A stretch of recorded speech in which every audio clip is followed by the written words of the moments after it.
Just how bad are people driving these days? According to local police, aggressive driving is on the rise, making roadways less safe.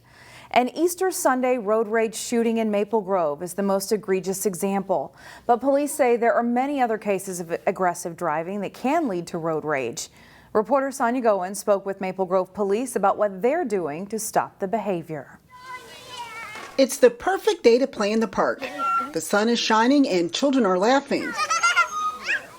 But parents know that carefree behavior can quickly change. I think people are in a big hurry to get to wherever they're at, and the speeds are higher and they're more aggressive.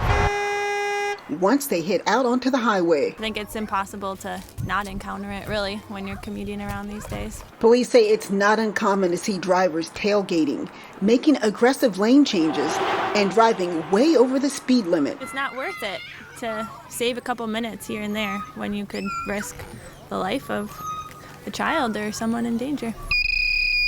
Maple Grove police say they typically see several traffic complaints per day, but road rage incidents often go unreported. Maple Grove police say when the weather warms up, they see an increase in aggressive driving behavior, so they're increasing patrols. We've created a traffic unit last year, and this year we're adding a second officer to that unit. Easter Sunday, there was a fatal shooting near County Road 30 and Garland Lane North after a dispute between two drivers, which started near St. Cloud. That one lasted over 40 miles. Officials say it's best not to react if you find yourself in a road rage situation. When you disengage and don't confront the person, it usually shuts them down pretty quick, and then drive to someplace that's safe. A few minutes of patience could save a life and, of course, keep you out of jail. Especially when your kids are in the car. Don't want to mess around with that. In Maple Grove, Sonia Goins, CCX News. Brooklyn Park Police continue to piece together a shooting incident on Tuesday night in which investigators say 25 rounds of ammunition were fired from several weapons. The shootings occurred Tuesday at 6 p.m. at Regent Avenue and Brooklyn Boulevard. A 19-year-old man was shot several times and taken by ambulance to a local hospital where he is listed in serious condition. Witnesses told police the shootings involved numerous people. Police searched the area and arrested 3 men, including one who had a gun. A preliminary investigation indicates the individuals involved knew each other. Charges on the case are pending. Scams targeting senior citizens amounted to an estimated $3 billion in losses in 2021 for the victims. The Plymouth Police Department is trying to teach seniors how to protect themselves. Officers visited residents of Trillium Woods on Wednesday for bingo with badges. Between games, officers talked about the different types of scams and how to take precautions to avoid being targeted. But they also want seniors to know they shouldn't be embarrassed if they do fall victim to scammers. Seniors can be reluctant to tell other family members that they were a victim of a scam. Part of the reason is they want to ensure that to their friends and family that they're still well, they're still doing well, and they don't need help. And so coming forward and saying, you know what, I was ripped off of several $100s may be difficult for them to do. It's embarrassing. Officer Long says technology also makes it easier for scammers to prey on seniors who might not be tech savvy. A popular Golden Valley bakery has reopened after being forced to shut down for nearly 3 months due to a faulty sewer line. But as Delane Cleveland reports, the owners of Valley Pastries have noticed one big difference since the store was last open in February. All right. Thank you very much. The Twin Cities have dozens of bakeries. We got a lot of regulars. But for the loyal customers of Valley Pastries in Golden Valley, it's the best. It's simple. It's just donuts is our motto. There's only one bakery in the area that matters. There's just something about the flavor of the donuts. It sort of has its own, I don't know how to describe it, but it's definitely better than all the other bakeries that I've ever gotten donuts at. We just made it. Since 1987, it's all right. I'll like them just that way. Valley Pastries has satisfied the cravings of donut lovers in the northwest suburbs. We deliver a good product. We don't try to get too fancy with stuff. We focus on the donut, and we think that they're really good. Alex Lusbrock and his business partner bought the store 7 years ago from the original owners. 2? Okay. And aside from having to shut down for nearly 3 months as the city replaced a sewer line, it's turned out to be a worthwhile investment. I'm doing anywhere from 75 to 100 plus dozen a day, and that's just today. You know, Saturday and Sunday I'll do significantly more. The first week after reopening, 2? Okay. they sold more than 12,000 donut and donut holes combined. It's a lot of hard work, but we love it. It's hard work that's also gotten more expensive. Lusbrock says the price of ingredients like eggs has tripled since they were last open in February. It's caused me to raise my prices, but been very appreciative of the fact that nobody's really said anything or mentioned it. For longtime fans of Valley pastries, Whatever the price is, it's worth it.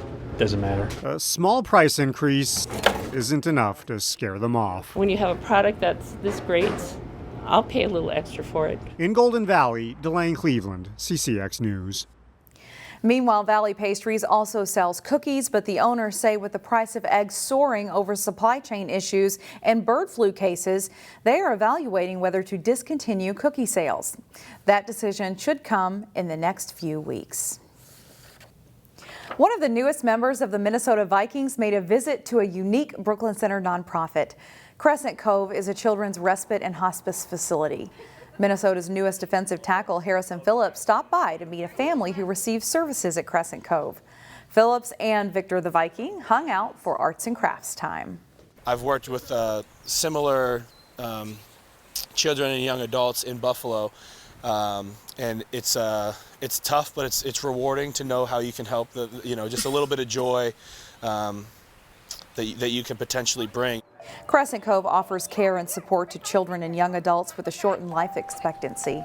All services at Crescent Cove are provided at no out-of-pocket cost, thanks to the generosity of donors.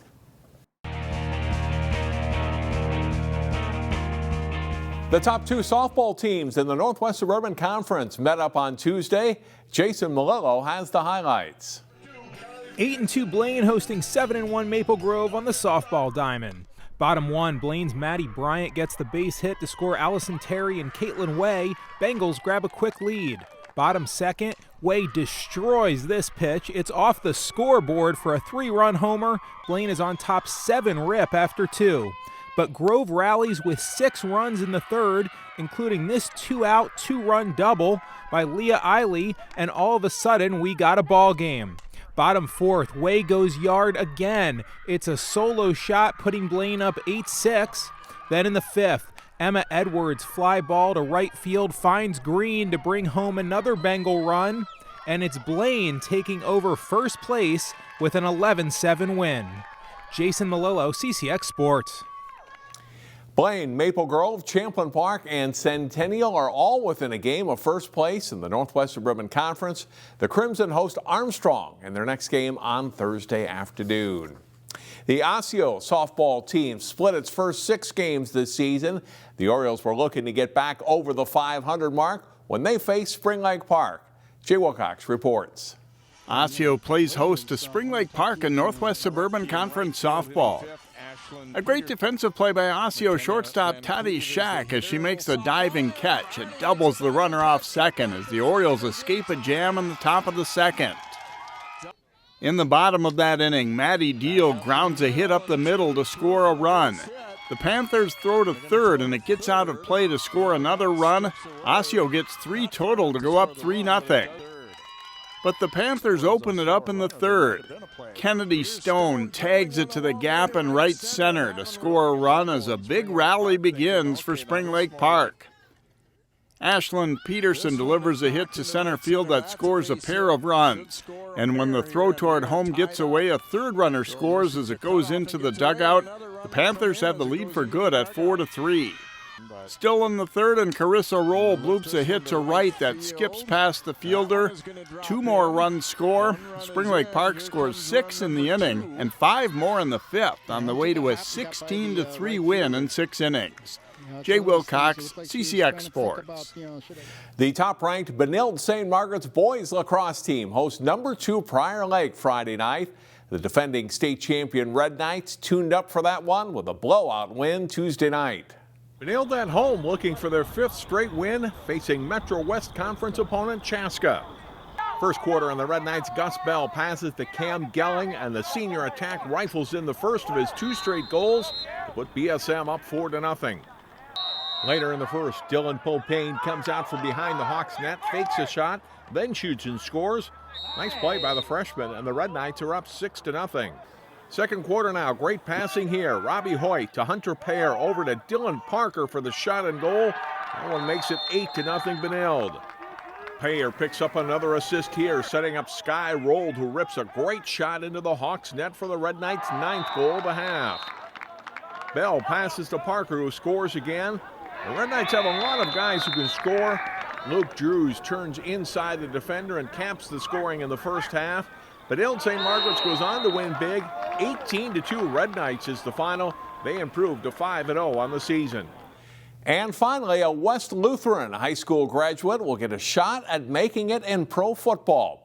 Ben Beise, who graduated from West Lutheran in Plymouth in 2017, has signed a free agent contract with the Tampa Bay Buccaneers. Beise, who played his college football at Wisconsin River Falls, will take part in the Bucs rookie minicamp on May 13th and 14th. Beise was a Division III All-American tight end at River Falls last fall for a Falcons team that finished 9-2. And that's all for sports. I'm John Jacobson. Find more prep sports games and highlights at ccxmedia.org and follow us on social media.